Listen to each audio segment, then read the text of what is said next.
Laba operasional Porsche anjlok hingga 99%. Loh, kok bisa? Selama ini Porsche adalah simbol kemewahan yang nyaris tak pernah goyah. Namanya identik dengan mobil sport mahal, performa buas, dan bisnis yang selalu rapi dalam laporan keuangan. Dari 911 yang legendaris sampai Cayenne yang diam-diam menjadi tulang punggung penjualan, Porsche dikenal sebagai brand yang bukan hanya cepat di jalan, tapi juga konsisten untung di atas kertas. Lalu datang tahun 2025, dan semuanya berubah dengan drastis. 3 kuartal pertama tahun itu menjelma menjadi mimpi buruk. Porsche mengalami penurunan laba operasional hingga 99%. Dari 403,5 juta euro menjadi hanya sekitar 40 juta euro. Dari triliunan rupiah menyusut tinggal ratusan miliar. Untuk ukuran Porsche ini bukan sekedar penurunan, ini kejatuhan. Maka pertanyaannya wajar muncul, bagaimana kok bisa brand semapan Porsche mengalami tahun seburuk itu? Apa yang sebenarnya terjadi di balik logo kuda yang selama ini terlihat nyaris sempurna?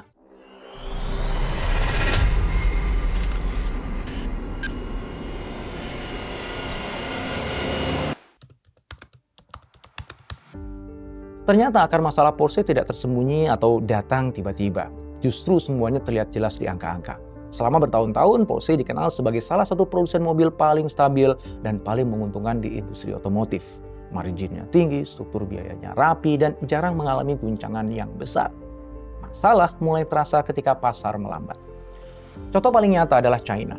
Pelambatan ekonomi membuat konsumen kelas atas menahan belanja, termasuk mobil mewah. Penjualan Porsche di China turun jauh dibandingkan beberapa tahun sebelumnya. Pada saat yang sama, segmen mobil listrik premium tidak tumbuh secepat yang diharapkan. Minat memang ada, tapi keputusan membeli berjalan lambat. Harga tinggi dan kekhawatiran soal nilai jangka panjang membuat banyak calon pembeli memilih untuk menunggu. Tekanan ini datang bersama dengan lonjakan biaya. Sepanjang 2025, Porsche menggelontorkan investasi sekitar 3,1 miliar euro. Dana besar ini digunakan untuk merombak pabrik, membuat jalur produksi lebih fleksibel, dan menyiapkan produksi baterai. Dalam laporan keuangan, biaya seperti ini langsung dicatat sekarang, sementara hasilnya baru terasa bertahun-tahun kemudian. Akibatnya, laba langsung tergerus meski operasional tetap berjalan.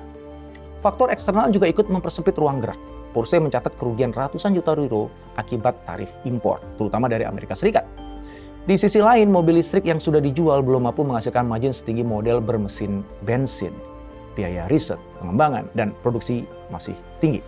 Sementara volumenya belum cukup besar untuk menutup semua beban itu. Semua ini terjadi di tengah perlambatan industri barang mewah secara global. Tekanan serupa juga terlihat di banyak pemain besar, termasuk LVMH. Nilai merek Porsche sendiri ikut turun sepanjang 2025. Jadi ketika laba operasional anjlok hampir habis, itu bukan karena satu kesalahan fatal, melainkan karena beberapa tekanan besar yang datang bersamaan.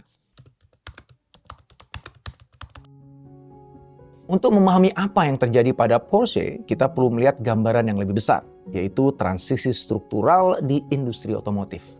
Dunia sedang bergerak dari pola lama yang stabil menuju sistem baru yang belum sepenuhnya mapan. Teknologi berubah, regulasi bergerak, dan perilaku konsumen ikut bergeser hampir bersamaan. Dalam fase transisi seperti ini, perubahan besar jarang langsung runtuh.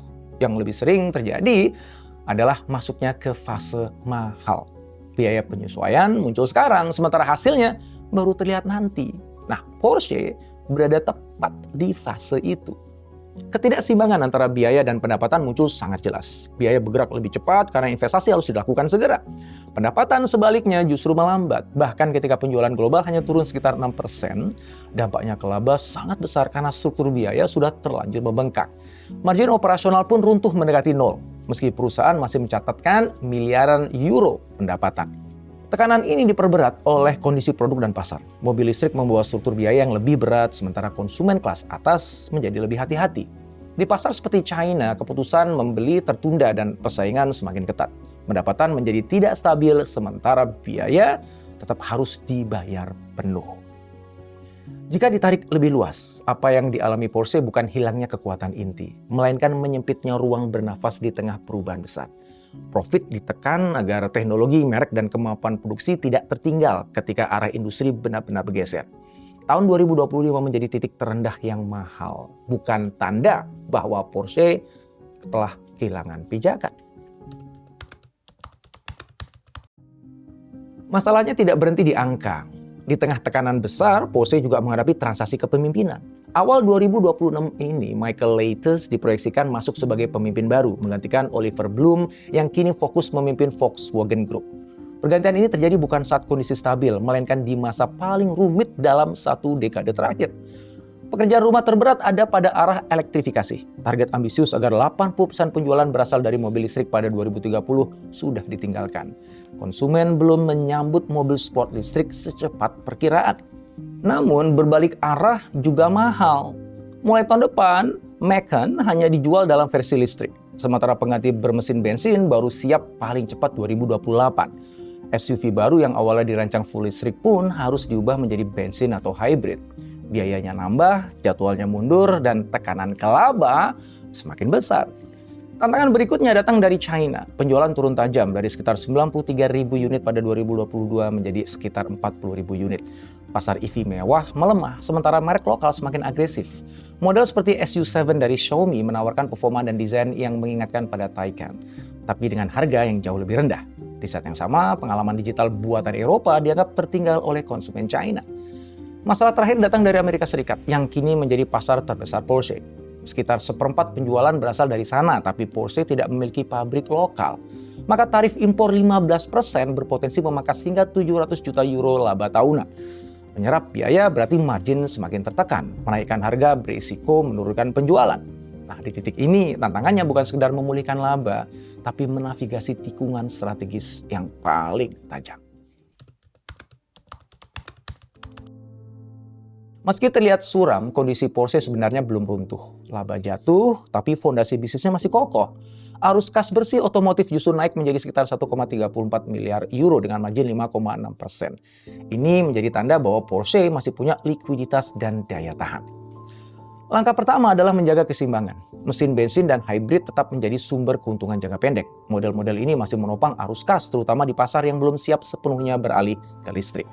Di saat yang sama, elektrifikasi tetap berjalan, tapi dengan pendekatan yang lebih hati-hati. Hingga 9 bulan pertama 2025, kendaraan elektrifikasi menyumbang sekitar 35% pengiriman global dan lebih dari separuh penjualan di Eropa. Maka ini memberi waktu bagi Porsche untuk menyesuaikan diri tanpa menghancurkan stabilitas keuangan. Kunci berikutnya adalah disiplin. Setiap investasi harus selaras dengan potensi hasil yang masuk akal. Ekspektasi juga perlu dikelola secara jujur. Tekanan laba saat ini adalah fase berat yang sedang dilewati. Sementara kekuatan utama Porsche, harga premium, basis pelanggan loyal, dan reputasi teknis masih utuh. Tantangannya adalah menjadikan fase sulit ini sebagai pijakan, bukan jurang. Apa pelajaran pentingnya? Pertama, setiap transformasi hampir selalu dibayar mahal di awal.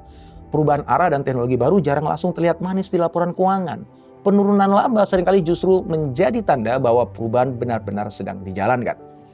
Yang kedua, transformasi bukan hanya soal produk tapi soal cara kerja. Menghadirkan teknologi baru ke organisasi yang mapan menuntut perubahan yang nyata dari pabrik hingga strategi membaca pasar. Tanpa itu, perubahan mudah tersendat. Ketiga, perubahan besar hanya bisa berjalan jika kepercayaan tetap dijaga. Investor, karyawan, dan pelanggan perlu memahami kemana arah perusahaan. Ketika narasi tidak jelas, tekanan terasa berlipat. Kasus Porsche mengingatkan bahwa transformasi adalah soal menjaga banyak pihak tetap berjalan di jalur yang sama. Bahkan saat hasilnya belum terlihat. Cerita Porsche bukan hanya soal otomotif, tapi soal hidup dan organisasi. Ada fase ketika hasil menurun justru saat kita sedang berubah. Di titik itu pertanyaannya bukan hanya apa yang salah, tapi kita sedang berada di fase apa. Apakah ini kegagalan yang menuntut koreksi atau proses transisi yang menuntut kesabaran? Kejenihan membedakan keduanya seringkali menjadi penentu apakah kita berhenti di tengah jalan atau cukup berani untuk terus melangkah sampai perubahan itu benar-benar menemukan bentuknya.